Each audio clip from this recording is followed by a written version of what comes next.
All right. Good afternoon, afternoon. Hope everybody's great. I am exhausted from today. It was so sunny at this thing today, and so humid and so hot, and I was so unprepared that I got roasted pretty good. But I'm feeling good now. I took a little sueño earlier in the day. Hope everybody's good. USA soccer, let's go. 2-0. Brazil's up 1-0 on Haiti right now. And I fly back tomorrow, and then we will have nothing probably over the weekend. And Monday will be iffy. Monday, I'll be flying to Arizona for Draft Combine. Tuesday should be a really good stream day. Probably 2 streams that day. One in the morning for baseball and coffee, and then one from the Draft Combine where we're going to have people on. We already got that figured out, so that's great. Wanted to do some of that today, but there was no way to do it. It was packed and really hot, and I had to participate, which I tried to avoid, but I ended up having to go in there, and I did do my job. I struck one guy out, even though I was throwing about 60 miles an hour.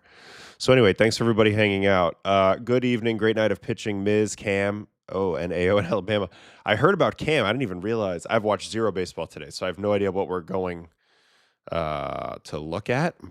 But let me head over to our main here, and I'll catch up on the scoreboard, and then we'll get to watching some stuff.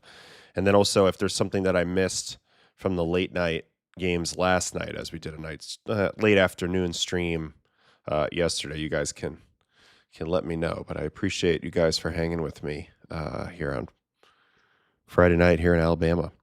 All right, so in progress, 8th inning, Tigers are up 4-3 on the White Sox. Yankees up 4-0 on the Reds. So that's screaming Cam Schlittler. Looks like Jake Bird's in there, so Cam's done with another scoreless outing.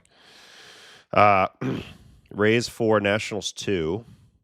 Marlins losing to the Giants 3-2. Landon Roop's still going there.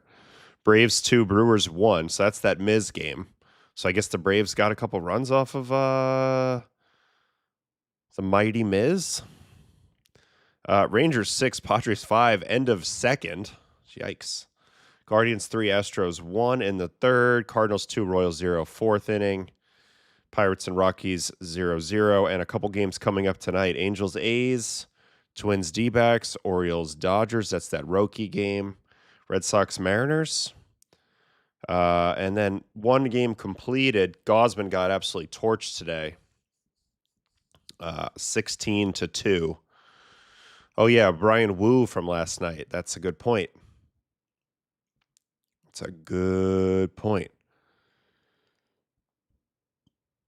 Anyway, 16-2 in this game. Wow. Who took it the hardest in that game, I wonder? Today for the Cubbies. Let's see the earn. I mean, for the Jays. I know Gosman, but who else? Somebody else took it bad. Brendan Little, who had just gotten back to the big leagues. 1 inning, 4 earned, 3 walks. Yikes. Rogers 5 runs, although none of them are earned. So he remains unscathed with a very strange outing where he wore it, obviously, clearly a walk and 3 hits, but somehow escapes with no earned runs. Miles Straw, 1 1/3, 4 hits and a walk, and yet no runs for the Jays. That's kind of funny. Ben Brown for the Cubbies, 6 innings, 4 hits, 2 runs, no walks, 4 strikeouts, 1 home run. Who hit it today for the Jays? Springer. Is that 300 or 301? Mets and Phillies, no game tonight. World Cup action from Philadelphia. This game right here, I saw some Mets are at the game, actually. Anywho, let's see here. I don't know, Uncle Ted, about this question about Braden Montgomery, and I don't know. Brent Brown was nice. Okay, DeGrom gave up a grand slam. Oh, so that was DeGrom early in that game. The 6-5 game. Yeah, 2 1/3 so far for Jake. 5 Ernie's with the home run, the grand slam coming from Ty France, of all people. Single hit in Ty France. Whoa. Scary thunder sound. Like an electrical, weird thunder sound. All right, walks killed the Jays today. Manaea might be worth looking at from yesterday. Okay. And hopefully Roki can get the IVB back to 16-17 this start. Yeah, he could use a bounce back outing for sure. Man. All right. So should we start with Cam? Should we backtrack to Bryan Woo from last night? These were the games that finished up late last night. Seattle 3, Baltimore 0. Bryan Woo, who's been very frustrated. I maybe we'll start with Mr. Woo from last night because he was very frustrated coming off of his last couple starts. And I actually did the game on ESPN when he pitched against the Orioles the previous time, and he looked great for a few innings. Then the Orioles put together a great rally on him, kind of hunting the heater and taking him the other way, kind of being aggressive against him, and he was in the zone maybe a bit too much in that one. But we all know how good he is, and a lot of times you just have to stay stubborn through this period, so I'm wondering if he did that or if there was an actual change here. Yeah, because this is back-to-back starts against Baltimore. The one that I did, 5 innings, 7 runs. He had his worst inning of his career there, and that's coming off of a 5-run start before that. But you can see, like, periodically he's very prone to throwing in there a 6 or 7 inning no-run game. 6-0 on the 6th versus the Braves, 6-0 versus the White Sox, 7-0 versus the Diamondbacks, and then the 7-0 today versus last night versus the Orioles. 7 innings, 3 hits, 1 walk, 9 strikeouts. All right, so let me go back to the game. Let me look at his breakdown, and then we'll roll through Bryan Woo versus the Orioles last night. Here he is. So he kind of doubled down. He took away his sinker a little bit, I guess because he faced so many lefties, but he really doubled down on the fastball. So he stayed stubborn with it. I like it. He did throw more breaking balls, though. I mean, a combined 37% breaking balls. I think a touch high for him. Maybe it's not. Maybe it's just that he threw more fast four-seamers and less sinkers in this one. But either way, 43 four-seamers, 21 sliders, 12 sweepers, 10 sinkers, and 3 changeups. It wasn't a huge whiff game for him. So I'm assuming he's getting some fly balls, and he seems to be so much better at home in Seattle for whatever reason. But he's been way better at home. That's for sure. Splits here. No, these are not the right ones. We need his baseball reference splits, which will show you what you're trying to see here.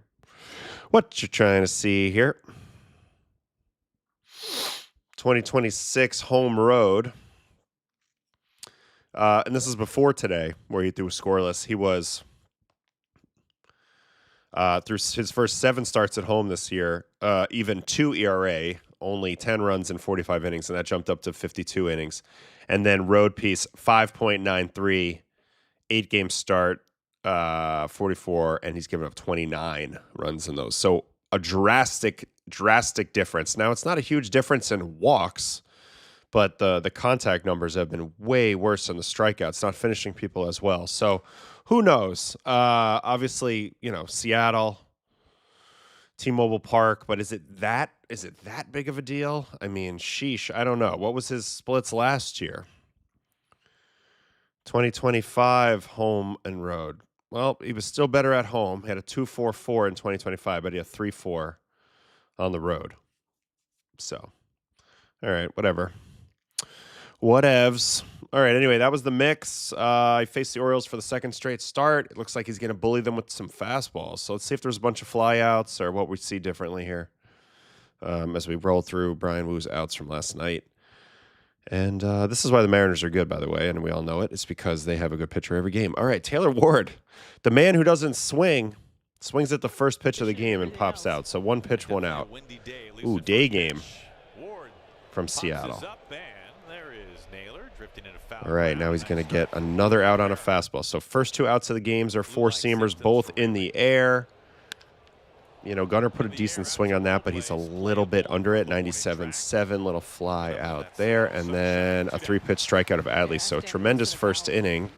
Let's watch this whole strikeout. He's going to finish him with the back foot. Let's see how he goes about it. Four-seamer. Down. Strike. And then a backup slider. Yep. Backup slider to the corner. And then a good slider down in. So a very, very, very efficient top of the first for Woo. Second inning, he's going to get his first out here on Pete with 98 four-seamer. And just beats him. It's that VAA. This is why he has to stay stubborn no matter what. I mean, this is what makes him unique. This is his superpower, that he can blow fastballs right by great fastball hitters. And this isn't even to the top of the zone. He just has to be on the lookout for when teams are actually hitting it that day or something's up. Here's Basayo, gonna punch him out with the four-seam up. That's freaking gross. This one's super above the zone. So 2 punchies with four-seamers make it 3, and this one's with the sweeper. So punches the side in the second, and 6 up, 6 down to start the game. So comes out and looks fantastic to start the game. Not only stuff-wise, but results-wise, and also pitch count-wise. Third at-bat, 3-pitch strikeout, finishing on a fastball. Cowser. Now, Cowser, I'm going to watch this whole at-bat. Cowser homered Oppo off of him in the game I did a week ago or so ago on a fastball away, similar to that pitch right there that he drove the opposite way. Decorate and draw on just a small portion of each pair of shoes, and Bryan is wearing. Struggles a little bit more when it's close to him, though, for sure. And that ball gets just above the barrel, and then he throws his best one with 2 strikes above the zone. So overpowering at bat there. Extremely overpowering. All right, now he's going to get his next out with a sinker. This is his first out with a sinker of the game, and it's a good pitch. Down in, snared over there by J.P. Crawford at third base. It's a fine line between an out and a double, you know, sometimes on these hard grounders down the line. But as pitches go, you know, he's in a behind count, and he locates a sinker really well in on a righty. So just a lot of good baseball all around there. Nice play. And then, first hit of the day is Jackson Holiday on a fastball. He's late on it, but he's going to hit it in a perfect spot. That's an unfieldable location. Mastroboni, who I just saw, got DFA'd, which kind of sucks. I think got DFA'd today. But kind of a late barrel. This pitch is super low, and yet he's still under it. So you see a lot of why the fastball is good, even when he gives up the hit. Double there. Back to the top of the order, and he's going to finish this inning with Taylor Ward. Slider away, pulls off of it. Grounder to short. Emerson is there. And that's the third inning. All right, fourth inning. Another strikeout on a fastball. This one's right down the middle. Wow.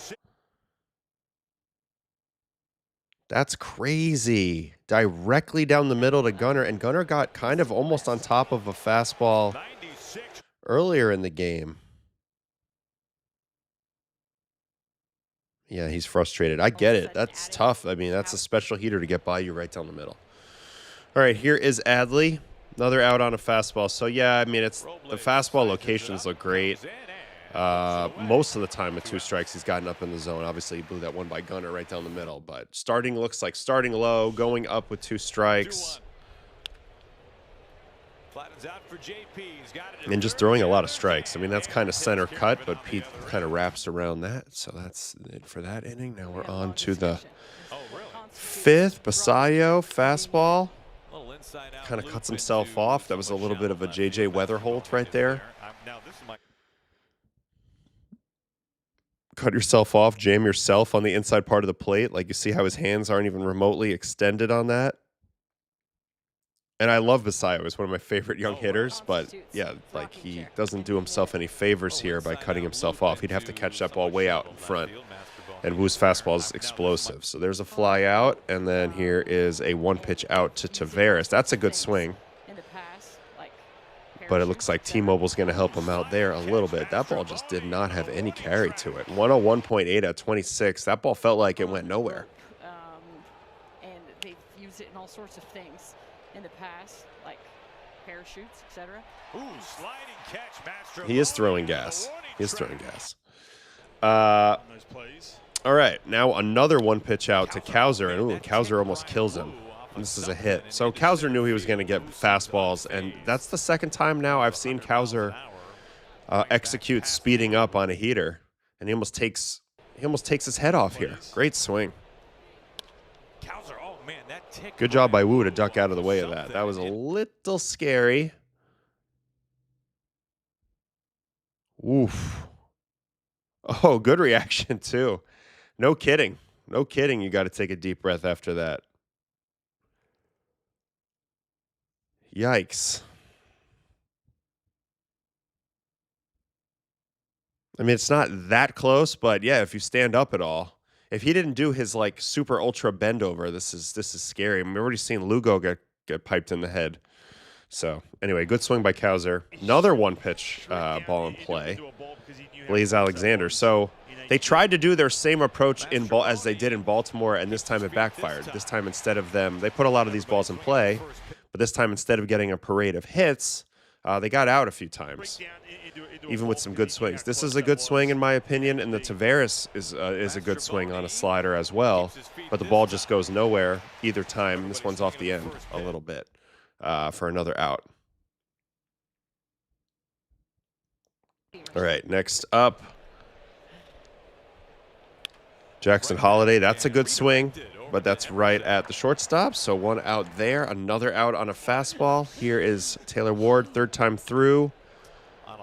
I mean, now yeah, so I see what they did. They tried to use the same strategy as before. A little bit of an ambush second time through, and yet it didn't work. And then Woo goes 3-pitch strikeout here to Gunnar. This is going to be evil, I think. Changeup, called strike.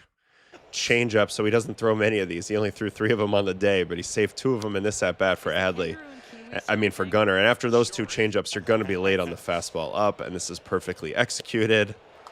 And it's another strike. And he's really so smooth. I mean, that is beyond smooth. That follow-through, are you kidding me?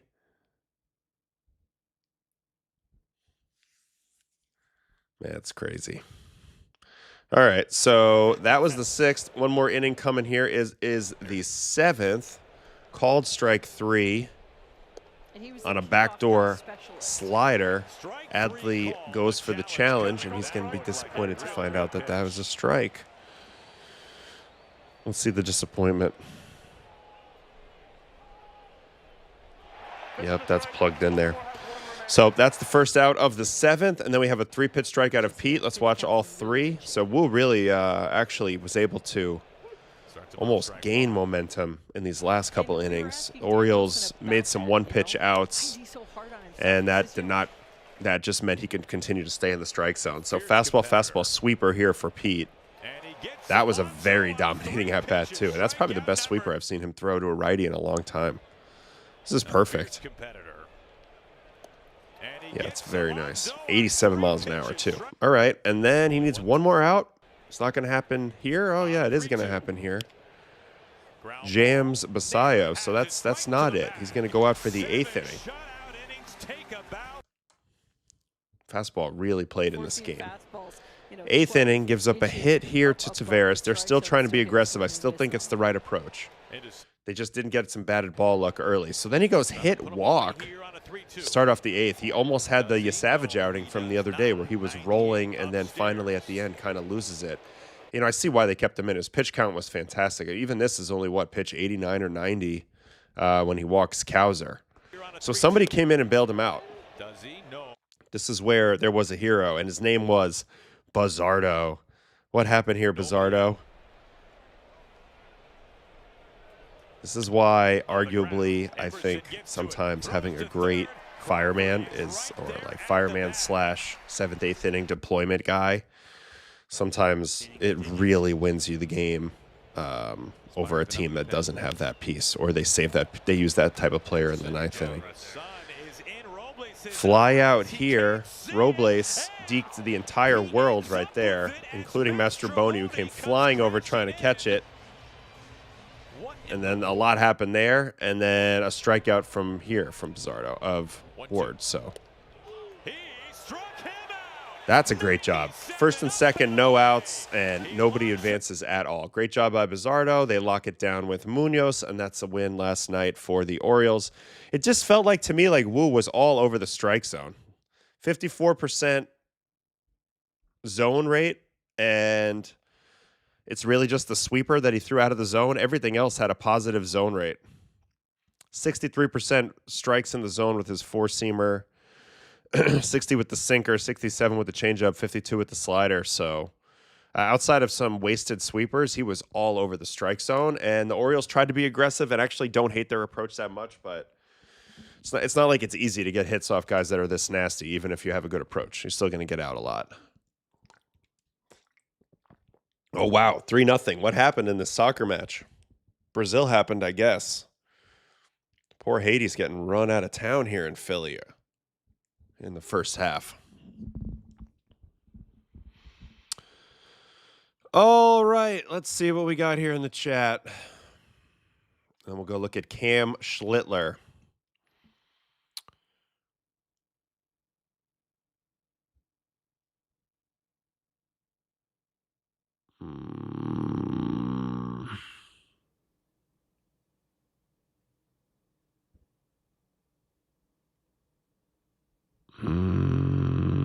There's a lot of argument over Adley's worth in the chat.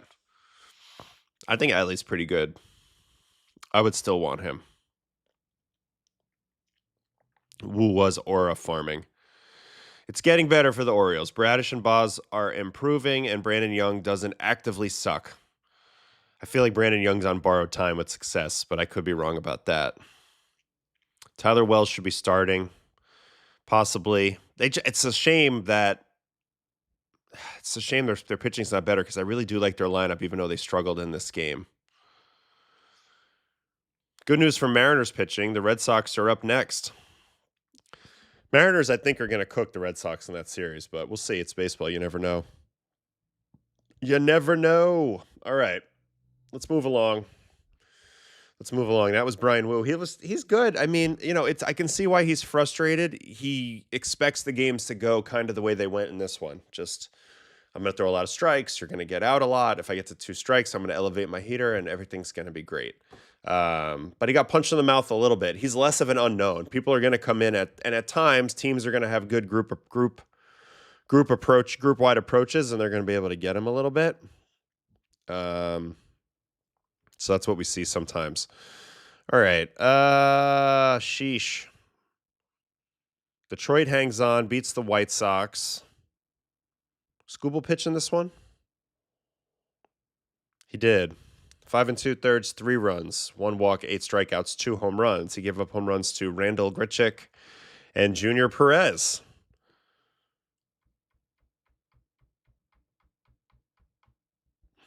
Okay. But we are here, I think right now, the move is to watch Cam Schlittler. 6 innings, 4 hits, no walks, 13 strikeouts. That's one of our highest strikeout games of the season. We just watched one recently that was about this many. Misiorowski, and then he had the 15, and then there was somebody with 13 recently, Bradish. But Schlittler just rolling right along. In my opinion, I think he probably deserves to start the All-Star game. In my opinion, he's been that good and that consistent. Pretty much every time out, he gives you a chance to win. He bends, he doesn't break. It's been amazing to watch this year. The lack of walk in his game, and he doesn't always have these big strikeout bursts. It's not really his game, but when he does have it going, they're going to be 3-pitch strikeouts. So I'm assuming that's what we're going to see a lot from this game is 3-pitch punchies from Cam. So let's look at the breakdown. He went up against Rhett Lauder on the Cincy side. 41 sinkers. So sinker led the way today.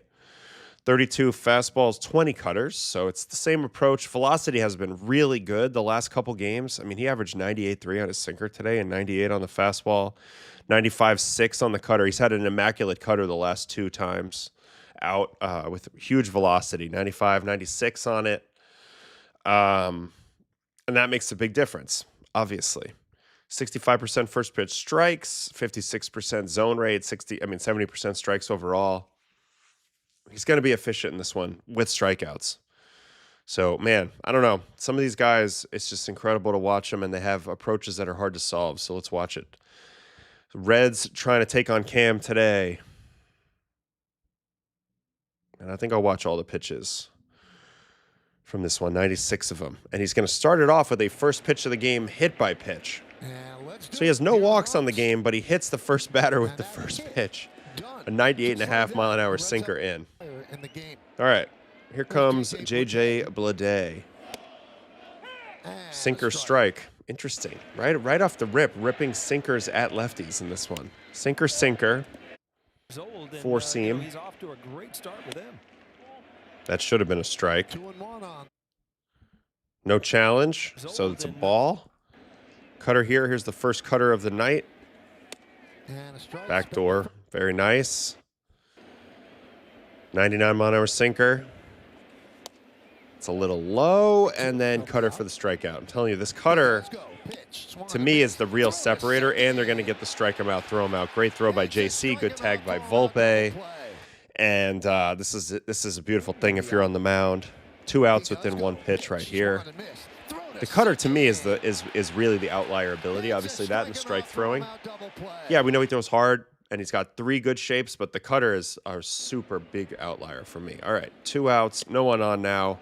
Sal Stewart, sinker up in, swing through, 4 seam. Up, swing through. 100-mile-an-hour sinker. Should have been strike 3. He came out cooking in this game. And honestly, he could have had 2 more strikes in the first inning than he got, and now he's going to get him here anyway on the backdoor sinker. Electric command.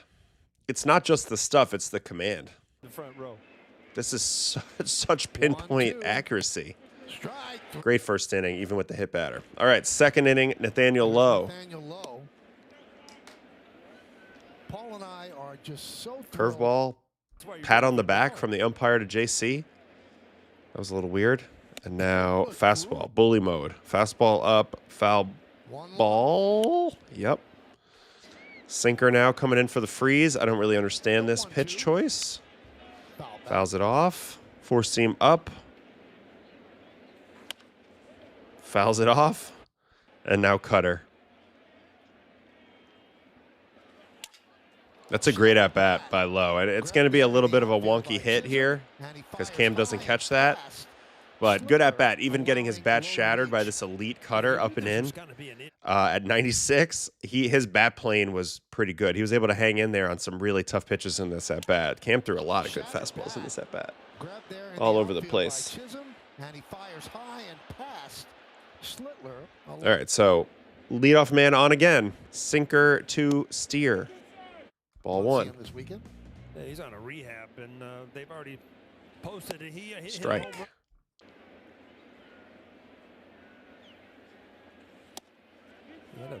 Half swing. Cutter coming here.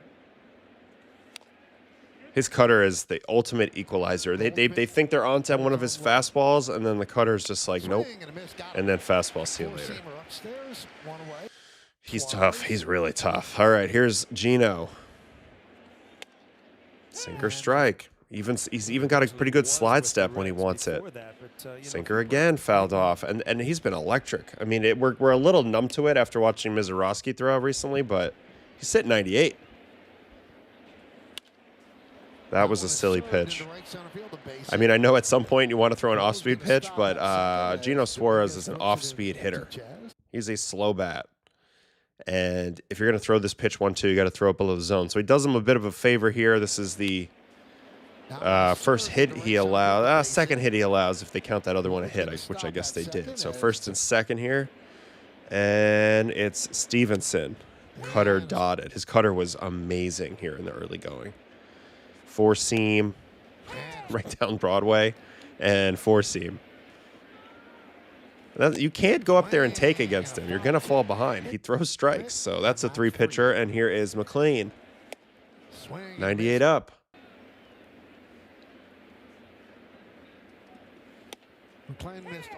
98 down. 99 up.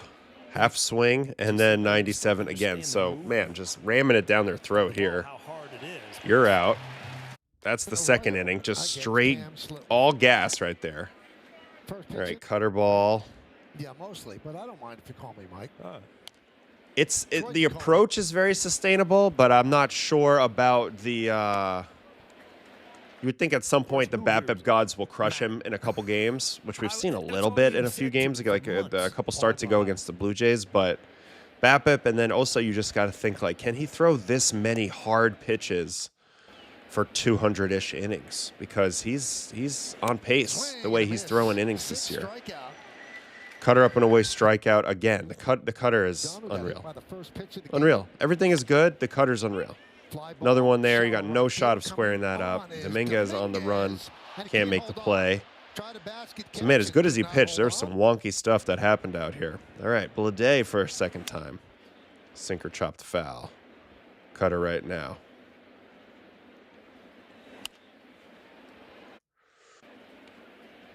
I think that he'll be able to adapt. I think he already proved last year that he can pitch with more breaking ball and stuff. And I actually think he's got a decent curveball. My whole thing is just like, will he be able to maintain this level of velocity and health and strike throwing as he gets tired throughout the summer? The approach is pretty good though. It's going to be tough. It's going to be tough to beat him. It's going to be tough to beat him, I think, if he's throwing this way consistently, because this approach really forces you to string singles off of him. It's going to be hard to barrel him. He doesn't throw enough of the same shape in a row to get barreled. And when he does, it's usually because he knows it's safe. Like, this is 2 fastballs in a row, and you see the difference. Sal puts a great swing on it and does keep him to center field. So if he throws a bunch in a row, he might get got. Oh, my God. Look at all these legends in the box right here. We got Susan. We got Dave. We got Jason. He's the real OG. He's the real legend. All right, 4th inning. As long as he sticks and moves and doesn't get predictable, like, and overdoing one of the pitch types, I think it's going to be really hard for him to give up home runs. And therefore, you're going to have to string together hits together, a whole bunch of them, because he's also not walking you. And that's basically why I think his floor is pretty high. You know what I'm saying? Oh, okay, okay. I was watching some soccer, my guy. Until they show him that they can catch up with it, which they haven't yet.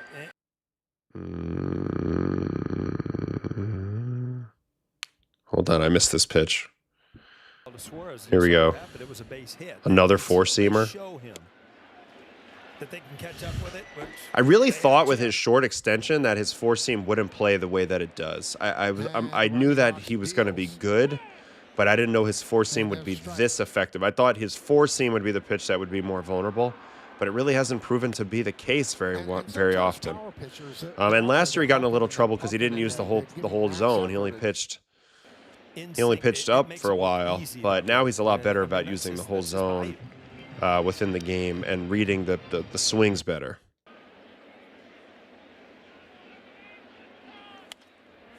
I mean, everything here's at the top. It's a steer, but they're not all the same shape. Like, there's a sinker that would have froze him down if he hit with that, and now a cutter. Yeah, and then you're just out. Like, you don't know. It's too fast to make a good swing decision. That pitch is all over the zone, and Steer takes it because everything else in the at-bat's been away, and then this pitch pops in for a minute, for a microsecond, you think it's in on you, and then it's just not. So, I don't know. He's pretty good. He's pretty damn good, guys. And I'm not predicting him going down. But you don't see a lot. I mean, when he's pitching. Timeout. His extension looked a little low last year. What's he at right now? If he gains more extension, that's a huge thing. So he's 78th percentile. What was he last year? Yeah, let's see. Last year he was 39th percentile. So that's a new thing. I bet you that's from throwing more cutters. I bet you on his cutter he gets a little bit more extended. That's my guess. All right, good call though. Good call there. Good call.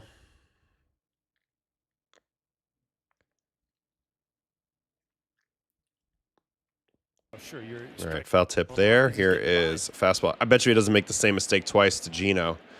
So now it makes a little more sense why his fastball is playing a little more with the extension.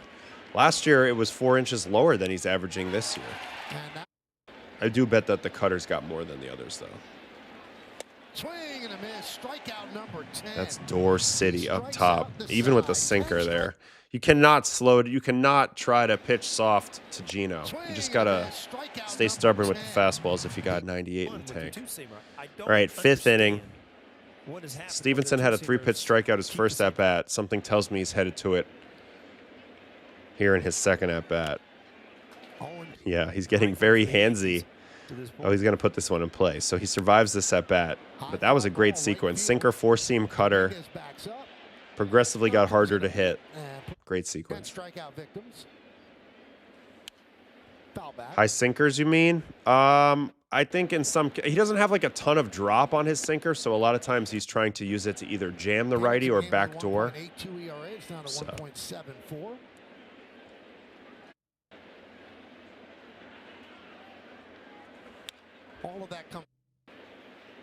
Here's a called strike 3. And I've talked about this a lot. See, that's a high sinker to your point here.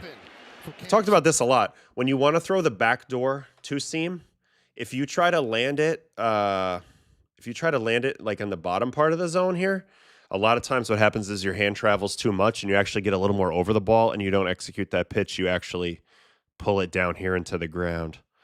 But if you aim medium height to high height, like where the target is, then you end up right behind the ball. You don't get your fingers over it. You're right behind it, so you're able to kind of backspin it the way you want to, and then the seam shift catches, and it sends it right over into that target area. So I always taught guys to aim medium to high height when they're going for the freeze on the sinker. So I think that's what he's doing on purpose, and it's super, super effective. Yeah, it's easier to execute. All right, good stuff there. Arroyo, and you see all the strikes. I mean, it's amazing amount of strikes in the zone, and everything's 96 plus in this game. So he just puts a lot of pressure on you as a hitter to just go ahead and swing, and you're not sure exactly which one you're getting, so you're probably not going to get on the barrel. And other things right now, we're the way he can move the ball. And here's the sinker. Yeah, it's just a subtle way. Another one medium height and another freeze. And they don't do like a ton of it's interesting how JC sets up. He's set up away here. So they're thinking of using this as a runner. This is a reverse happy accident of how it would happen for me. A lot of times I would aim for the front door strikeout, and if I missed across the whole plate, I'd be okay. He's actually set up to try to throw the ball for chase over here, but ends up throwing the front door. Catcher, the umpire with the baseball. Yeah, it's just a subtle way. Either way, happy accident. All right, 6th inning. This is going to be his last inning. And nothing's changed. He's still throwing 98. The way that some of these guys hold their velo is crazy. So that's something about Misiorowski, too. I mean, he was 103-ish in the 9th inning the other day. That's just not human. All right, so there's a hit off the end of the bat. That's what you're looking for if you're a hitter, is a bunch of those type of hits. You need 3 of those in an inning to get a run off Cam. Let's see if they can get it. And spoiler alert, they cannot. This year, he just pounds the strike zone and knows his stuff. Before he became the Hall of Famer that he ended up being. And 4-seam Bayou. So yeah, I mean, he's so good. Like this is another example of why it works. When you throw the sinker and they foul it, but he's under that, right? You see he slices under that ball. So this is a great cue. If you throw sinker and 4-seam, this is what I would always look for. This is what I would always hunt. Is I would love to throw a sinker and get a foul ball where they're under it, right? Because he's at 12 vert on his sinker. Then he goes to the 4-seam and he gets an additional 3 inches of vert, and he locates the pitch a little bit higher. So if you're under that sinker with 12 vert a little bit lower, you're going to be under the 4-seam with a higher amount of induced vertical break. So it's a good sequence, and they're reading that effortlessly right now. But again, like you play the same game over and over again, you start seeing it really clearly. That's where Cam's at right now. He's just like playing the same game over and over and over again, and it allows him to react. Ooh, goes to the rare off speed there. Curveball, Stewart way out in front, pulls it foul. Now, normally this type of foul ball would tell me I should throw another breaking ball further away. Like I should throw a breaking ball down here, but I bet he's just going to go back to a fastball because that's what he does. He does. And he does get him to swing above the zone. So he's going to get an easy out. But, I mean, clearly Stewart was on fastball timing, and as you should be if you're facing Schlittler. All right, next up is Lowe. I thought his bat path has been the best to potentially cover Cam, but he's still coming up empty about half the time. 0-2. 99 still in this inning. I mean, it's really remarkable, the velo, the way that they hold the velo.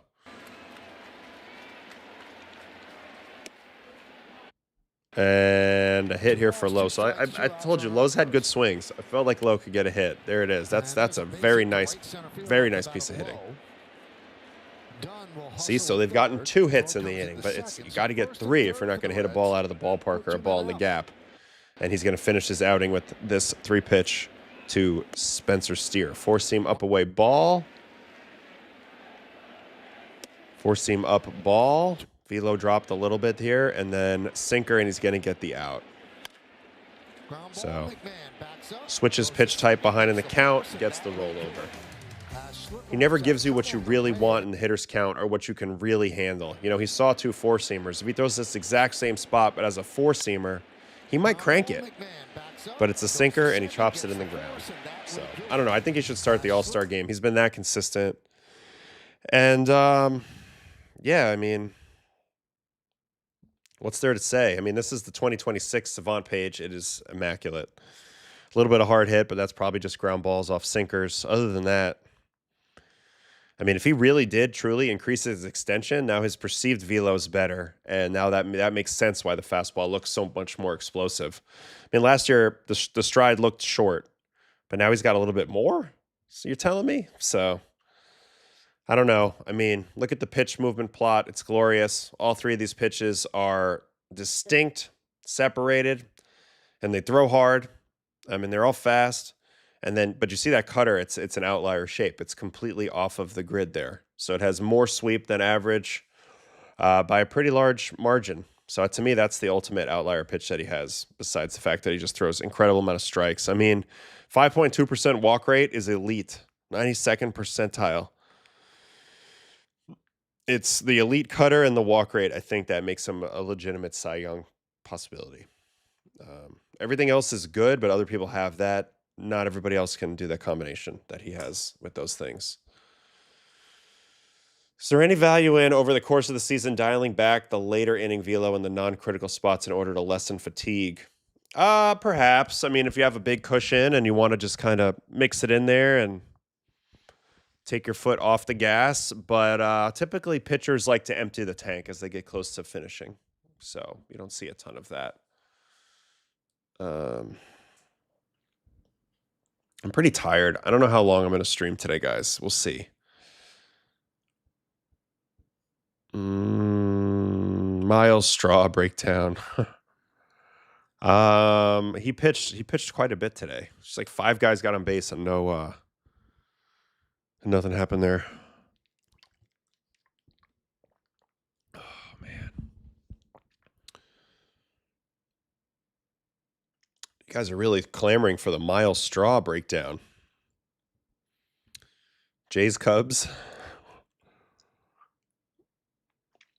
I mean, I know you don't want to watch Gausman pitch at all. This is what I love about Blue Jays fans. You guys find a reason to be excited about something. He pitched the 7th and the 8th in this game. I'm not going to watch all of it, but let's just watch what happened batter by batter. This dude is awesome. Final straw. Miles Straw into the game. Line drive hit. Ramirez with the knock. He's throwing what, 44? They're registering as sliders. Sliders with weird metrics. Hit again, so hit. This one says it's a curveball. Was he throwing knuckleballs or anything? Oh yeah, that looked like a knuck. Is that a knuck? First 3 batters reach. Oh, that's a knuck for sure. Oh, no. No, it's not. No, it's not. Not a knuck.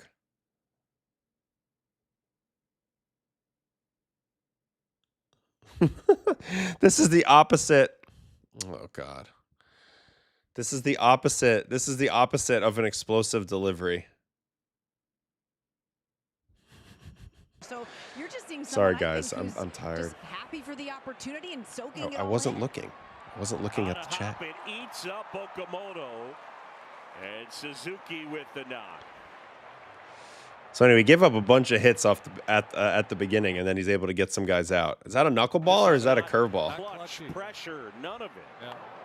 Ooh, he went even slower. He went 41, and he wants to catch the fly ball. Oh, and Schneider says, you're a pitcher. You're no longer an athlete. I'll catch it now.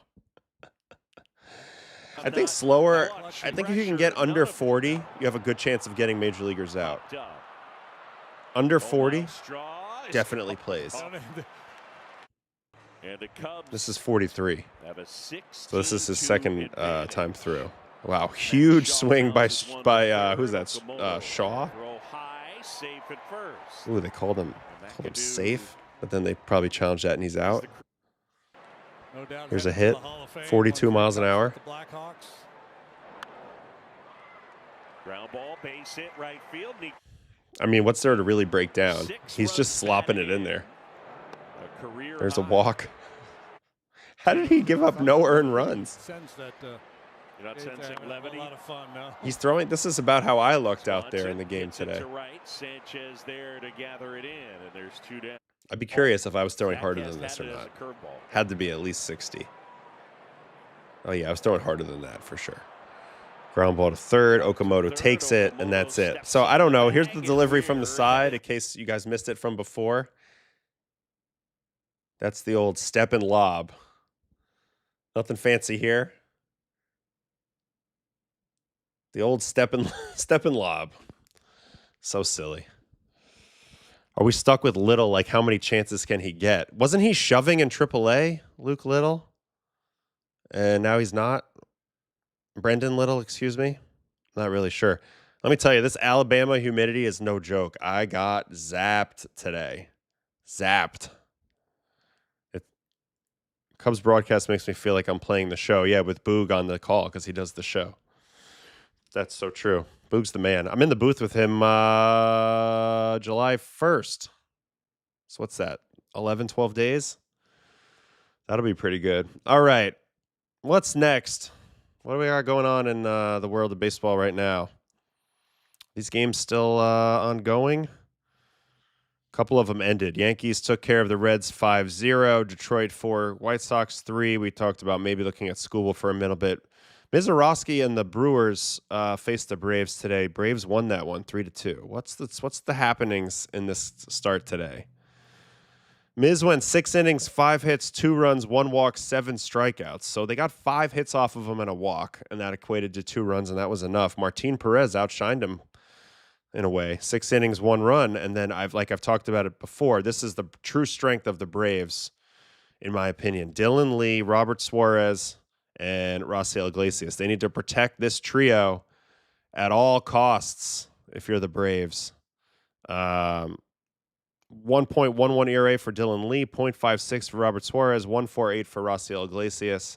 Not a lot of people have a three-way monster like that. They are in good shape as long as they don't overwork those guys this season. Anyway, Miz pitched, so we should probably watch that, see what happened at least. When did they get their runs off of him? They came in the 6th. So it all happened in the 6th. So we'll speed through Miz a little bit. Let's see what he threw. 61 fastballs. He averaged 101.6. I mean, it's just not slowing down. 16 cutters, 8 sliders, 5 curveballs, and a changeup. 71% strikes. I mean, he looked great again, I guess, but they put 1 rally on him in the 6th. So we'll see what that looks like in practice. Braves, Brewers, the Miz. And then I want to look at those 3 relievers on the back end. So Drake Baldwin's our first batter of the game. We'll watch this hole at bat because he incinerates him on 3 pitches. 101.6 down the middle. Strike 1, 101.7 down the middle. Strike 2 and 101.9 probably down the middle. Good to see that my interview didn't throw him off. 3 pitches. See you later. All right, second batter. Going to get him out with a curveball to Ozzie Albies. He's another one, and I think it's the strike throwing. You know, that's been the biggest level up this year. So you're thinking about the 2 guys that are front runners in the clubhouse for Cy Young, Schlittler and Misiorowski. In my opinion, it's both explosive velocity combined with tons of strikes. There's 102.6 to finish out the first inning to Olsen. That's just freaking gas. All right, second inning. Ooh, a hit from Dom Smith. Man, he got to an up and in and kind of loops it into the outfield for a knock. Out of way, Dom. Good swing, good swing, good swing. And that went out at about 63, but it worked. All right, here's an out to Dubon. Another little jam job, and you get 1 out on that. Man, you don't want to get jammed by 101. Here's Riley, who's super late, but that's going to play. He's going to get a hit. They don't go first to third, though. That might loom large. Yastrzemski, grounder. Yeah, that might have scored a run if they could have went first to third, but they don't. But they do get the out. So he had second and third. So let's watch this hole at bat as he's trying to get himself out of this inning and facing 9-hole hitter White. 103.3 up top. So he can do it on command. It really seems like when he needs to go 103, he just does it. Here's 104, 104.2. Oh my God, how? And then 104.1. Nobody else can do that. Nobody else can just summon 104. What kind of cheat code is this? I want to summon 104. It's nice to summon 94. 104? All right, third inning. 2-0 heater to Mateo. Good swing. Really good swing. Unfortunately for him, didn't get it up in the air, really. 103.2 at 18. Line out to center. Drake Baldwin. Oh, jammed inside. Popped up in foul ground. Baldwin has been overwhelmed by that heater so far. And then here is Ozzie Albies, who's going to fly out as well. It really is truly ridiculous. I think that's the only word for it. Just to be able to be like, all right, 101, you know, you're getting onto that. Here's 104. Here's 104. He's been excellent. All right, bottom of the fourth. He doesn't really have a box of chocolates. It's Matt Olson. Probably a pretty hittable pitch, but you can see his timing is off due to having to cheat on fastball. Oh, very hittable pitch, but I do think the timing's just a hair off. And he skies that one out. Now we have a 3-pitch strikeout of Dom Smith. Miz is like, you only get a hit off me one time, sir. I'm just going to go to 103 on you now. 103.6, bottom of the zone. It's ridiculous. And then he's going to get out Dubon with 101.7. He's so dialed. He's going to be really hard to beat if he can just pitch every 5th day. Really hard to beat. All right, 5th inning. 1 pitch out. And what I mean is for the Cy Young. I mean, you can beat him in an individual game, but he's going to be hard. He's going to be pitching a lot of 6, 7, 8 inning games with 0 or 1 run. That was a good swing, but I think he got that off the end.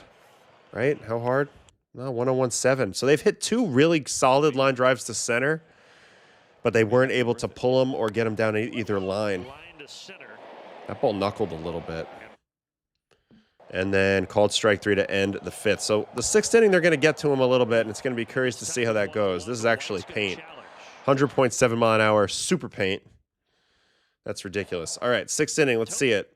1-2 count on Mateo, who had the good swing the first time, and he's going to start it off with an infield hit. Man, he's fast.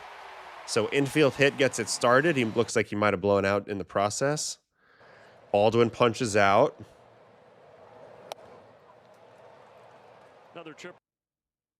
And now a 1-pitch hit from Ozzie. So remember, it's same thing with Schlittler. Like, you're going to have to string together 3 hits in the inning to score, right? Especially when he's not walking them. So this time, Mateo does do a good job, goes first to third. So he didn't blow out, even though he looks like something's bugging him. And now is Olsen, 9-pitch at-bats. Let's watch the whole at-bat. This is probably, I'm going to guess, the most important at-bat of the day for the Braves.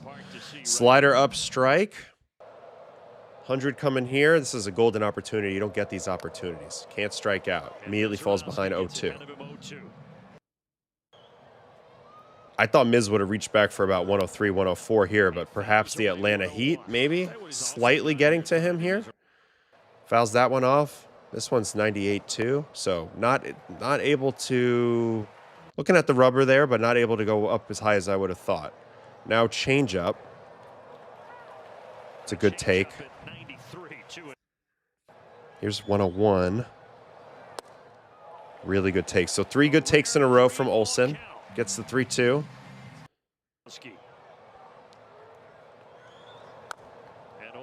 Wow. Wow, how'd you even make contact with that? This is nasty. In on the hands. Chops it foul. Wow.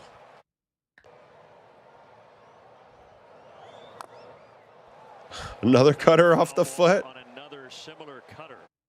And then he's going to draw the walk.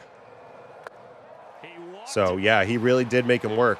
And that's going to set up the bases loaded situation for Dom Smith. Dom Smith got a hit that first time. That was a vicious cutter down in for the miss. Now with the slider. Good take, sees it down. Dom's got the ability to hit velocity.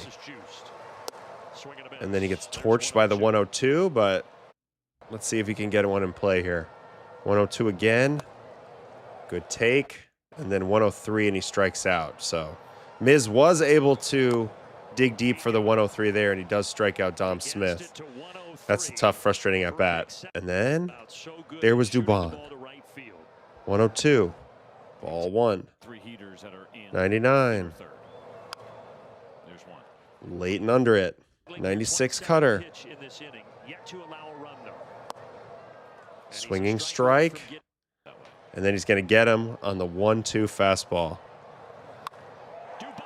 Oh, wow. Just beat him to the spot, kind of middle in. Not exactly where Miz wants it, but a great execution by Dubon to get the bat to that ball. So let's see where the target is. There's no target. He never gave a target. There was no flashing up. There was no nothing. What do we got on that? Crazy slide by Ozzy. Check out catcher. He's got his hand here, but that's not a target. Then he goes in before shifting out. There's no way you can you can't move that late. What are you doing? Anyway, whether that mattered or not, he threw at this target. And then great swing by Dubon to stay short. That's what you got to do against a guy who throws this hard. I mean, it's way easier said than done. But unbelievably short stroke right there. Let's watch that from the side. Oh, wow. And you see how much he simplified everything. He didn't move at all. He just played a little pepper with it. All he did was play pepper. Great swing. Really great swing by Mr. Dubon right there. So they got to the Miz. They got the 2-run single. Ozzy came around and scored. He ends up punching out Austin Riley to end the inning. They go ahead and challenge, but that's in there. And, yeah, they made him work a little bit that inning. They were able to string together 3 hits and a walk, and they were able to get 2 runs. And it was pretty close. It was pretty close for him getting through that. So that was for the Brewers. Mr. Misiorowski, the Braves were able to add some more runs later. Yastrzemski home run off of Uribe. And then, as I mentioned, their bullpen's really, really good. Dylan Lee, Robert Suarez, and Raciel Iglesias took it from there. Here is the final pitch of this game, where you get to see him do his awesome turnaround to the sky move. There it is. I just like it, so I wanted to watch it.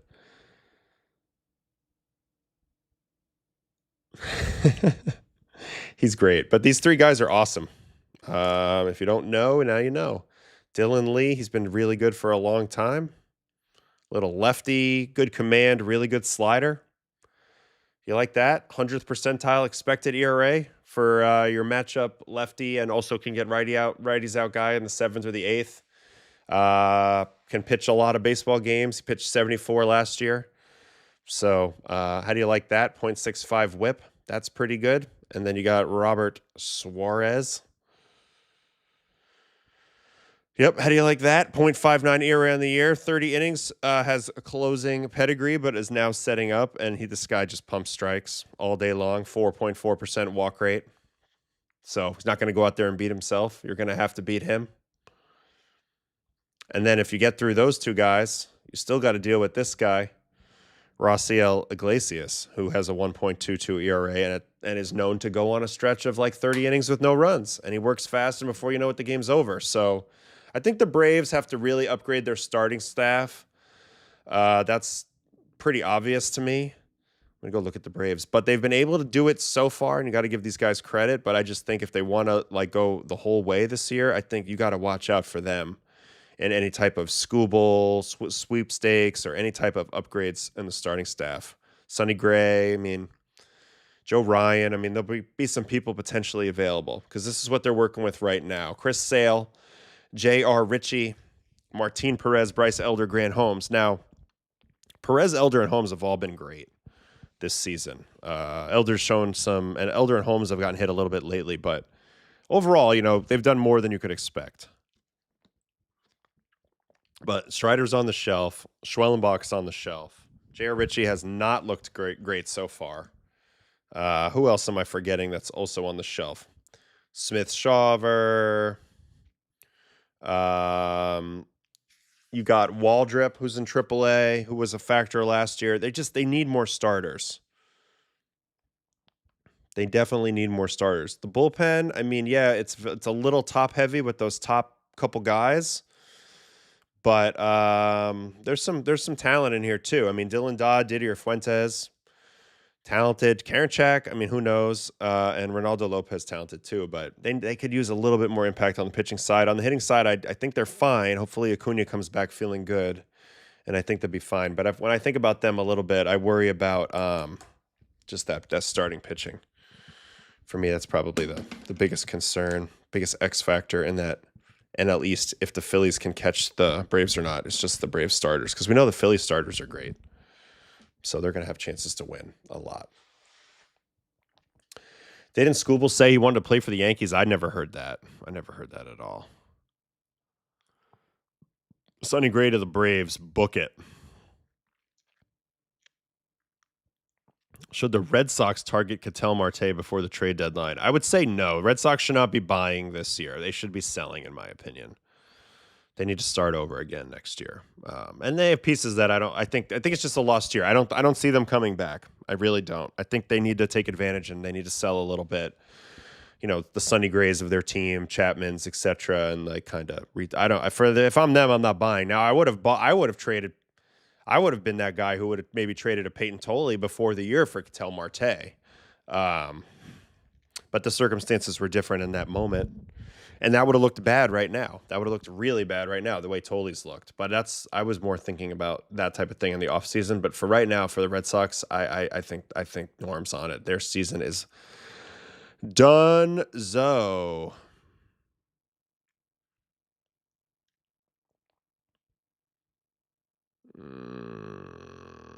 Waldrop is coming soon, but they will make a move. Yeah, they're going to need him. The Braves are going to need him. Unless they're buying young talent like Jeremy Pena. I mean, that's a possibility, but I don't know what are the. I mean, Red Sox are just in a weird spot, man. Like, I don't know if they have enough. Yeah, without trading pieces, they really don't want to trade. You know, they're not going to trade a Roman or anything like that. So, I don't know. All right, let's see what the scoreboard's looking like right now. As we've done an hour. It might be an hour-long stream today, guys. I don't know. I'm so tired. And then we'll pick it back up. Let me just see though. Marlins ended up winning There was a Devers home run in that game.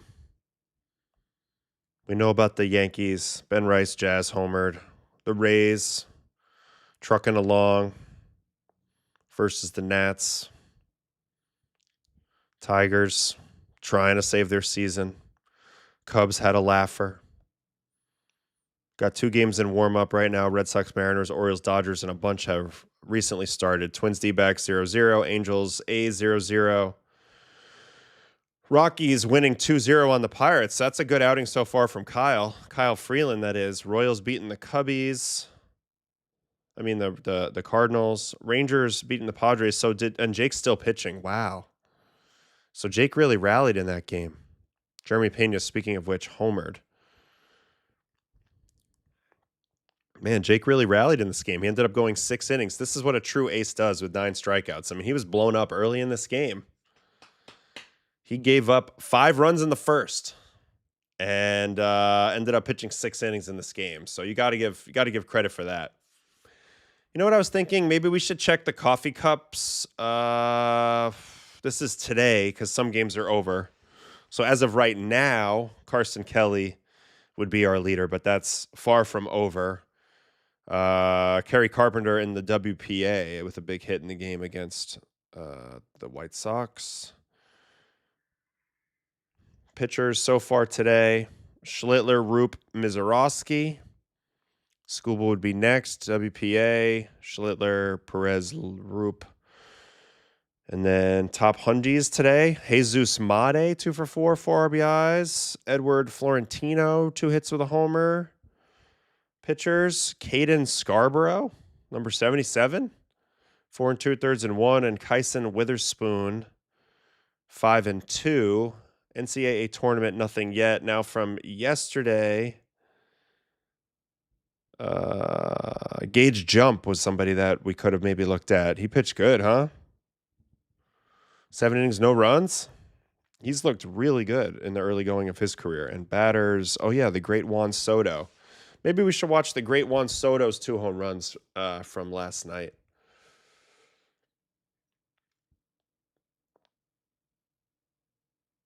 Dude, get some sleep. Yeah, I know. I think I probably will.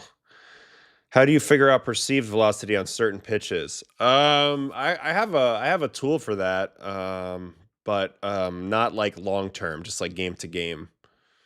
I think they have a perceived velocity somewhere on Savant. I've seen it, but I've seen it before, but I can't find it right now. Will Roki bounce back? I'm gonna guess yes, but we'll see. All right, you know what? I am gonna probably call it. I'm pretty wiped. So we're not gonna have a stream tomorrow. On Saturday, I'm traveling, and then Sunday's Father's Day, so that's out more than likely. And then Monday in the morning, I'm flying to Arizona. But I think I'm going to do baseball after dark on Monday, or we'll skip Monday and go right to Tuesday. Tuesday morning, early, definitely baseball and coffee live from Arizona. I'll be up early doing that, and then we're going to do a second stream that day. So look for a double stream on Tuesday. Look for a double stream on Tuesday, and then we're going to try to have a guest on like Thursday or Friday of next week. So a little bit of a sporadic stream schedule coming up here for a little bit, with some of the schedule right now, but good things coming, a lot of good things coming down the pike. So stick with us. And if there's any great performances, I'll definitely make a video and throw them up there. But that's it. Little short baseball after dark tonight. Appreciate you guys, who was here. Sorry, I'm not going to look at Gage right now. I'm just cooked. He pitched well, but it's old news now. It was yesterday, so we'll catch him on the comeback. But I appreciate that. So look for a double stream on Tuesday, and if there's one before that, I'll put it up. But if not, enjoy your weekend. If you're a dad, enjoy your Father's Day. Enjoy the World Cup. Enjoy baseball and everything else that you got going on in your lives. So have a great time, and I will see you guys in the next stream. And yes, in the meantime, come hang out in the Discord. All right. Have a great night, everybody. See you later.